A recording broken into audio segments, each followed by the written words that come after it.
Olá, pessoal. Bem-vindos a mais um Trigonocast. Estou aqui com a Thaís Abdala. Tudo bem, Thaís? Oi, Marcelo. Tudo bom? Como vocês sabem, a Thaís é nossa analista de crédito aqui. E hoje a gente vai falar um pouquinho do mês, né, do fundo, do setor e da nossa resenha mensal, né? A gente sempre traz temas interessantes, né? Aconteceu muita coisa no mês. Temas atuais, né? Verdade. E a Thaís, né? A Thaís é nossa analista de crédito, cobre vários setores, né? E hoje o tema é relacionado a um dos setores que a Thaís cobre, né, Thaís? Conta um pouquinho para os nossos ouvintes os setores que você cobre aqui na Trígono, Thaís. Claro, eu vou dar um spoiler até do setor que a gente vai falar hoje, mas a gente é bem generalista aqui na Trígono, né? Então tem eu e o Rômulo, que é outro analista que também já participou nas nossas lives aqui. E eu cubro o setor de energia elétrica, óleo e gás, transporte e logística, papel e celulose, embalagens. A gente é bem generalista, então tem um pouquinho de tudo aí. Mas hoje a gente vai falar do setor de óleo e gás e também impactos aí para outros setores que a gente cobre aqui na carteira. Legal. E esse mês, né, Thaís, teve muita coisa interessante, né? A gente teve aí boas notícias, né, vamos dizer assim. Dentre elas, arrefecimento da inflação. A gente viu uma queda importante da curva de juros, né? Uma acomodação da curva, né?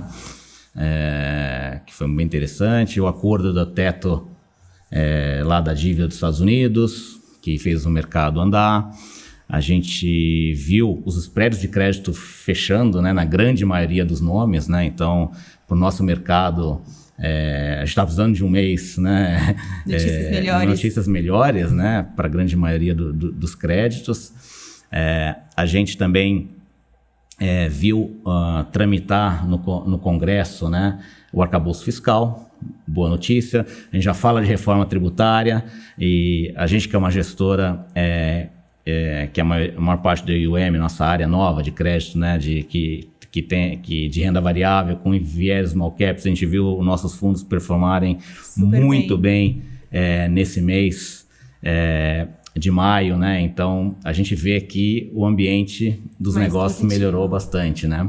Mas a gente teve uma notícia bastante transformacional relevante, né, para a Petrobras, né, no mês de maio também, né? E é sobre isso que a gente, né, concentrou a nossa resenha nesse tema que a gente sempre traz diferente para os nossos leitores, né, no mês de maio, né? Então eu queria que você contasse um pouquinho para a gente, né? O que aconteceu em maio, o que a Petrobras anunciou. Não, legal. E vamos bater um papo sobre isso. E como impacta crédito, né? Que é sempre o nosso pano de fundo aqui, é falar de crédito. Eu ia comentar isso, né? Eu acho que o relevante da mudança da Petrobras não é nem... Claro que é o impacto para a própria Petrobras, mas também o impacto que tem para muitas outras empresas que a gente cobre aqui na carteira, para o bolso dos consumidores também, né? Para métricas de inflação. Então, querendo ou não, é uma mudança bem relevante para vários agentes aí da economia. Então, vamos falar um pouquinho, então, de como que era antes dessa mudança de política, né? Então, até outubro de 2016, né, existe uma política de preços que era subsidiada pelo governo, né? E na verdade, qual que é o intuito, né, da Petrobras ter uma política comercial? A Petrobras é uma empresa estatal, mas que também tem capital aberto. Então, tem vários outros acionistas minoritários. Então, como qualquer empresa de capital aberto, ela tem que maximizar seu valor para os acionistas, né? E fazendo, né, como que ela pode maximizar esse valor? Tendo uma estratégia comercial bem-sucedida, né, uma estratégia que seja eficiente. Então, por isso que ela tem essas políticas de preço implementadas desde muitos anos. Então, até 2016, né, que era até antes da política de paridade de importação, existia uma política que era subsidiada pelo governo. Então, o governo, ele subsidiava, né, parte dos custos. Então, se existia algum aumento de preço de petróleo lá fora, algum aumento de custo, a Petrobras subsidiava isso para poder não ter um impacto tão relevante para os consumidores. Mas imagina você, anos e anos, subsidiando aumento de custo para, né, os seus consumidores finais, seus clientes. Claro que isso levou a um desequilíbrio financeiro gigante para a empresa ao longo dos anos, né? Não foi um impacto pontual. Foi uma coisa que a empresa foi acumulando durante vários anos. Se eu posso fazer uma observação, e você montou um slide muito interessante sobre isso, e a sensação da população não foi pagar uma gasolina barata nesse período, né? Sim. E para a empresa foi muito ruim, né?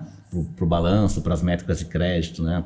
Sim, por rating. Nem sempre era sentido isso no bolso do consumidor, né? Mas existia uma política que não era bem sucedida, né? A estratégia não foi bem implementada. Então, acabava que para o consumidor não tinha um efeito positivo, tão positivo também. E para a empresa, acabou deteriorando bastante seu fluxo de caixa, métricas de crédito e impactando bastante. Mas a gente vai falar um pouquinho mais para frente de como isso impactou a qualidade de crédito. A gente vai falar mais para frente. Vamos voltar para as políticas por enquanto. Então, até que, né, depois de muitos anos tendo esses problemas financeiros, a governança da Petrobras, a diretoria executiva resolveu mudar a política de preços para a política de paridade de importação, que tinha como objetivo mesmo ter um casamento maior entre os preços que eram praticados no mercado lá fora, né? O preço de referência é o preço do petróleo, o Brent, com relação aos preços da gasolina aqui. Então, existia um ajuste de preço que poderia até ser diário, né? Às vezes, diariamente, eram feitos reajustes no preço da gasolina com base, né, no preço do petróleo lá fora. Claro que existiam outras variáveis, né? Câmbio, custos de importação, outros fatores regulatórios que também impactavam custos. Então, não era uma correlação 100% perfeita, mas era uma tentativa mesmo de tentar equalizar esses preços e trazer essa maior racionalidade entre os preços praticados lá fora e aqui dentro. Mas também não era uma política perfeita, né? Não era imune a críticas. Então, tanto que acho que o caso mais emblemático, a gente como consumidor sentiu bastante isso nos últimos 2 anos, né? Quando o preço do petróleo decolou, ficou muito alto. Então, a gente sentiu aqui, né, o preço na bomba final ficando mais caro. Mas acho que o exemplo mais emblemático talvez seja o da greve dos caminhoneiros, em 2018, que parou o país por dias, né, semanas, e teve um impacto muito relevante para vários setores da economia, né? Cidades ficaram desabastecidas, né? As pessoas tiveram realmente muita dificuldade de locomoção. Foi um caos generalizado, né? Foi inesquecível, sem dúvida. Para pessoas, empresas, para todos. Não, foi um impacto realmente muito, muito forte. Então, não era perfeita, né? E, além disso, também uma outra crítica era o fato desses ajustes diários também trazerem muita volatilidade, né, para os custos, para os negócios. Então, acho que essa era uma das principais críticas. E essa nova política que foi implementada agora, com validade desde maio, ela veio justamente com o intuito de retirar essa volatilidade que estava tendo, né? Então, fazer com que tivessem menos reajustes diários nos preços. Então, qual que, né, é essa política que está valendo agora? É uma política que visa trazer, né, uma maior competitividade no mercado, então trazer preços com referência de mercado, e também traz 2 novas referências de preço. Então, considera o custo alternativo do cliente, né? Então, qual seria um custo de produtos substitutos fornecidos por outros fornecedores, outras empresas petroleiras, por exemplo, e o valor marginal para a Petrobras, que é o custo de oportunidade da empresa de estar produzindo aquilo, em termos de custo de produção, custo de importação, exportação, custos regulatórios. Então, considera tudo que a empresa estaria deixando de gastar se ela não fosse produzir aquele produto, né? Acho que, na prática, é um pouco complexo, né? Então, ninguém sabe direito como que ainda isso vai realmente se traduzir e como a empresa vai conseguir implementar isso, mas em termos práticos, para o balanço da empresa, o que você que segue o setor, o que você espera nesse momento? Eu sei que acabou de ser divulgado, né? Mas o que você pode esperar para as métricas da Petrobras nesse instante, com as informações que a gente tem hoje? Hoje em dia, a Petrobras ela é uma empresa muito saudável, assim, em termos de métricas financeiras. Então, tem uma alavancagem controlada, né? A empresa está com um fluxo de caixa saudável. Então, eu não vejo como uma mudança que seria muito drástica para a empresa, né? E só o fato da empresa não ter que subsidiar mais como era no passado, eu acho que, né, existe uma racionalidade, né, por parte da empresa. Então, não vejo como sendo uma política agressiva. Realmente é uma nova forma de olhar que já era esperada, na verdade, pelo mercado. Então, eu não sei, né, quanto é sabido isso, mas sempre que há uma mudança de diretoria na Petrobras, eles podem mudar a política comercial. Então, né, desde que começou o governo Lula, né, teve uma mudança na diretoria executiva da Petrobras, e aí já era esperado que realmente tivesse uma mudança nas políticas. Então, também não foi uma novidade para o mercado. E eu acho que vai ser uma mudança racional. Então, acho que vamos esperar para ver aí os próximos meses, mas a gente não esperaria grandes mudanças para a empresa. E tem uma questão do governador, do controlador ser o governo, né? E o governo, independente de quem está no poder, se beneficia dos dividendos da Petrobras, que é uma empresa excelente, tem se mostrado uma empresa, desde que saneada, excelente pagador de dividendos, né? Então o governo não tem nada a reclamar da política de preço da Petrobras dos últimos anos. Sim, né? Então acho que não vai, claro, né? Vão ter algumas mudanças, mas acho que não é nada muito significativo para a empresa mesmo. E para os consumidores, talvez seja um pouco menos impactante, né? Então pode ser que tenha algum impacto menos relevante na inflação, como, por exemplo, a gente viu aí nos últimos anos que o combustível teve um papel relevante, né, no componente da inflação. Então, acho que pode, por ponto de vista dos consumidores, não ser tão expressivo mais mudanças de preço de combustível. Eu sei que você preparou uns gráficos muito interessantes para mostrar tudo isso visualmente para a gente, né? Sim, vamos lá. Bom, aqui no primeiro gráfico a gente colocou, na verdade, como eu comentei antes, né? Todos esses anos de política comercial que não foi muito bem sucedida traduziram uma fraca geração de caixa, a empresa deteriorou bastante métricas de crédito, liquidez, mas isso nunca realmente impactou o rating dela, né? Então, como a gente comentou, essa é uma empresa estatal, então o rating da Petrobras, ele recebe um suporte muito forte do rating do Brasil. Isso porque as agências de classificação de risco, elas acreditam que existe um incentivo muito forte para o governo brasileiro suportar a Petrobras se precisa no cenário de estresse. Então, é uma empresa altamente estratégica para o país, a maior petroleira, é responsável por maior refino de combustível do país, comercialização. Então, claro que o governo tem um incentivo muito grande para poder ajudar essa empresa no cenário de dificuldade, se preciso. Então, aqui no começo do gráfico, né, muitos anos antes da política, lá para 2011, daqui voltando um pouco, né, na verdade, a gente colocou 3 indicadores aqui: o rating do Brasil, o rating final da Petrobras e o que a gente chama de perfil individual de crédito da Petrobras, que é o que seria o rating da Petrobras em si, se não tivesse essa influência externa do governo. Então, tudo isso para mostrar que como o rating da Petrobras, às vezes, pode ser mais forte do que realmente é por causa dessa influência. Eu gosto de brincar, corrija-me se eu estiver errado, mas a gente analisar a empresa, o balanço dela, esquecendo que o CEP dela é brasileiro. Exato. Correto? É analisar a empresa como se ela não tivesse em nenhum país, assim, né? Tivesse uma influência neutra, que não é o caso. Então, a gente vê aqui, né, até 2014, final de 2013, a empresa tinha, né, um perfil individual BBB, com um rating que era BBB, mais ou menos, que era alinhado ao rating do Brasil, que era um rating investment grade. Só que daí, né, muitos anos de dificuldade financeira, tudo que a gente já comentou aqui, tiveram vários rebaixamentos, não só do Brasil, né, considerando um fator externo, mas também do perfil de crédito individual, né, da Petrobras. Então, só para comparação, aqui em 2014 ela chegou a um duplo B, em 2016 chegou a um B-. Então, em 5 anos, a empresa passou de um triplo B- para um B-. São muitos notes, né? São muitos degraus que a empresa caiu. E, claro, né, o rating do Brasil também deteriorou. Acho que é uma combinação de, né, fator exógeno também. A gente viu uma crise aqui no país. Então, tudo isso dificultou bastante. Mas acho que o legal desse gráfico é mostrar como antes, né, o rating da Petrobras, ele era puxado para cima pelo rating do Brasil. E como agora é o contrário. Porque hoje em dia, né, desde 2020, a Petrobras, ela tem um perfil individual duplo B+, sendo que o rating no Brasil é duplo B-.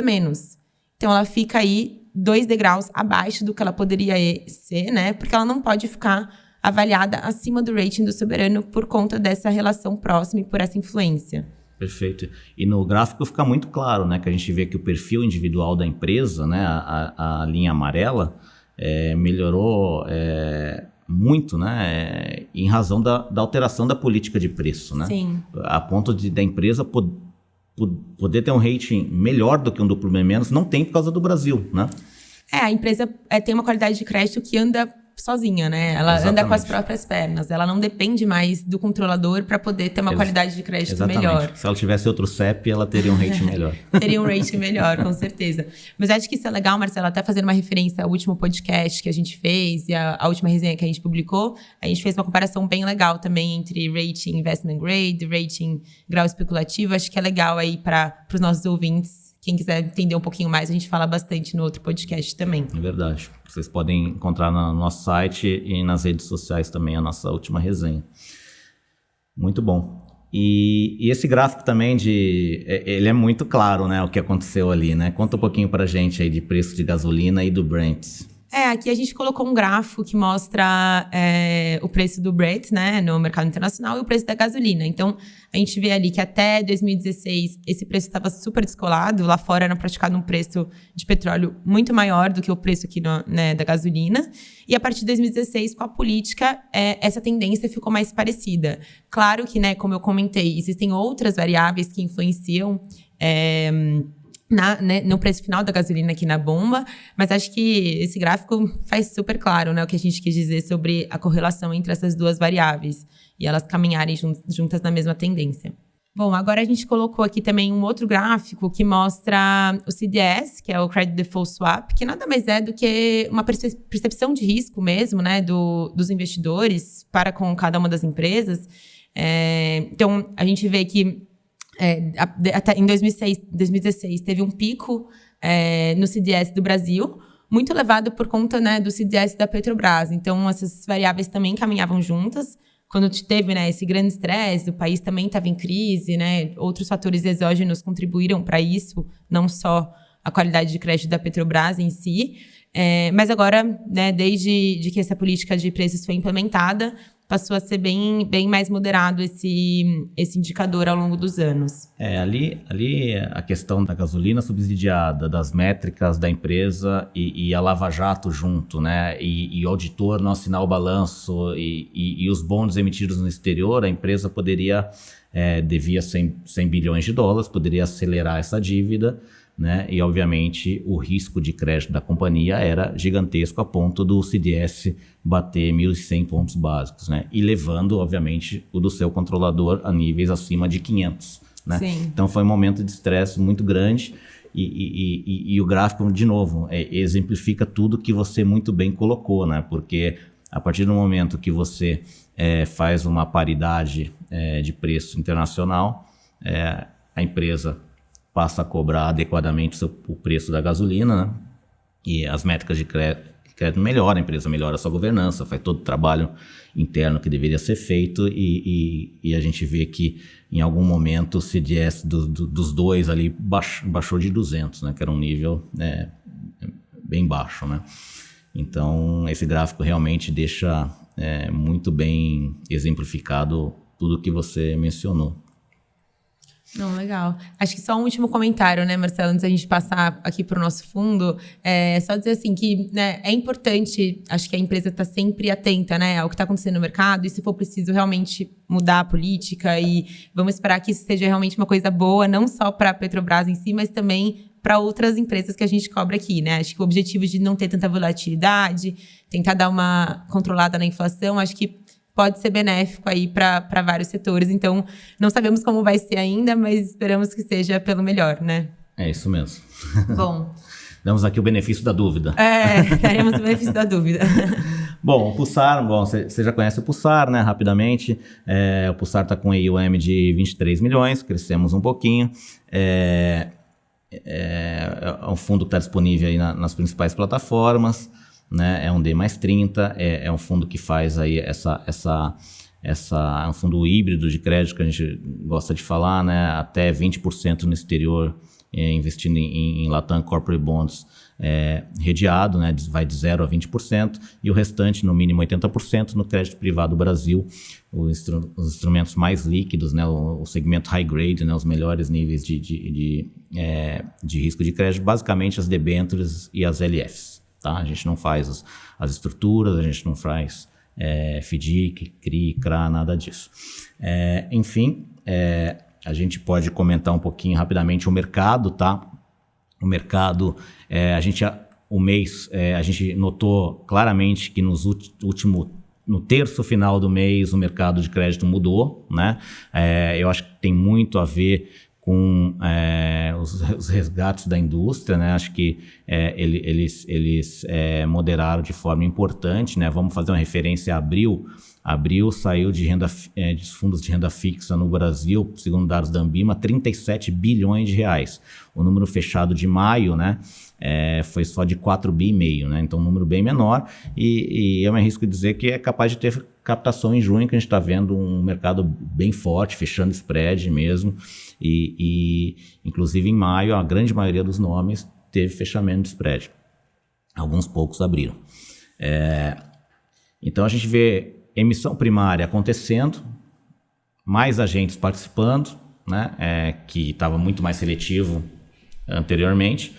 Então a gente está vendo, né, depois de longos meses, né, após os eventos de Americanas e Light, que machucou muito o mercado, que gerou toda essa onda de resgate e o news flow muito negativo, né, para crédito, a gente está vendo o mercado reagir e com muito prêmio nesse segmento, né, porque onde nos bons nomes você ter oportunidades a CDI mais 3, CDI mais 4 não é todo dia, então a gente está vendo uma boa oportunidade realmente de alocação e de retorno potencial para a classe de ativos, né, então a gente está depois de bons meses com otimismo aí para a classe de ativos, tá?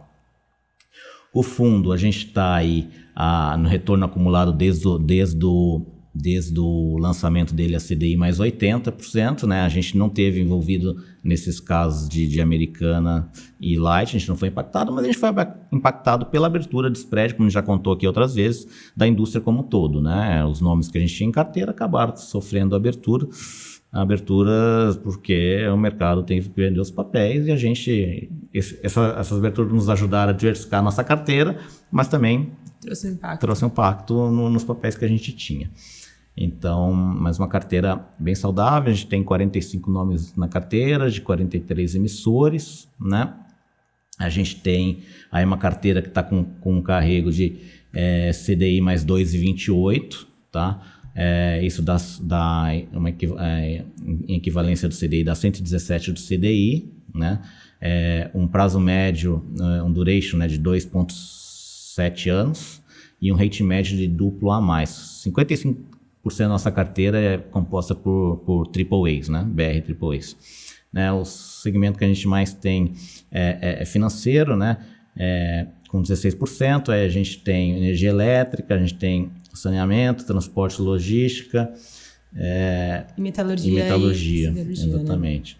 Né? E no mês a gente foi um pouco impactado por nomes que abriram, poucos nomes que abriram spread, mas a grande maioria dos nomes a gente viu fechamento de spread, né? E junho começa um mês muito bom, né? Então a gente está gravando aqui no começo de junho, então a gente acha que realmente a gente pode estar diante de um ponto de inflexão de mercado, com esse comportamento que a gente tem visto dos resgates parecem que terminaram, né? Esse otimismo de agenda que a gente tem visto do governo conseguir tramitar bem arcabouço. Agora vamos começar a falar de reforma tributária. Então a gente vai falar muito em breve de queda de juros, então que está dando todo o sinal para o arrefecimento de inflação. Então para os investidores, eu acho que é uma classe de ativos que foi muito machucada nos últimos meses, né? A gente sabe, mas que vai dar muita alegria, não tem dúvida nenhuma, que vai ter uma recuperação muito forte, como teve na pandemia, quando o pessoal também se machucou e faz parte, né? Então, a gente está bem otimista aí para os próximos meses, né? Com o trigo no pulsar e com a classe de ativos de crédito privado. Legal. Quem sabe no próximo podcast a gente já não está falando, né, dando notícias melhores e falando de indicadores melhores aqui da economia, né? Quem sabe não é uma próxima queda da taxa de juros que a gente está falando aqui. Pensando já em algum tema para a próxima resenha mensal, né?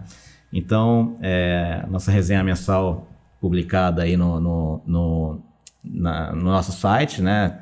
trigonocapital.com, e também nas redes sociais, vocês podem ler mais detalhes isso que a Thaís muito bem expôs hoje, né? Especialista no setor, e a gente agradece aí vocês que estão com a gente aí sempre. Muito obrigada aí pela audiência de todos e até a próxima. Até a próxima, muito obrigado.